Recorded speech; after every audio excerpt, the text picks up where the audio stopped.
ভাবি রাতে 2টার সময় আইছে, ভাই একটা বিপদ হয়ে গেছে, অনচ্ছা কিতা করতাম, কয় কুতুর উপকার করছ, আমি কিতা উপকার করতাম ভাবি, এত রাত্রেবেলা কিতা লইয়া ঝগড়া, কখন আমি তোর ভাইয়ের লগে তরকারি সালনের ভিতরে নুন কম হয়েছে, তো এইটা আবার আমার লগে চেতাচেতি করছে। তো আমি কইছি আমি দেখা খালি তোমার ভাত খাই, দুনিয়ার কোনো বেড়ি খাইতো না। তো কত তোর ভাইয়ে কইছে, কত তুই জায়গা, তো তুমি কিতা কইছো, আমি জায়গা, আমি সকালবেলা উঠতে বাহের ভাই, তো জায়গা ভাই আমি কই যাই, আমি বুঝছা এখন একটা কুদ্দুর উপকার কর জাদু,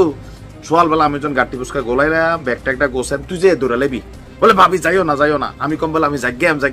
তুই কবি যাইও না, আমি কম জাগ্যাম,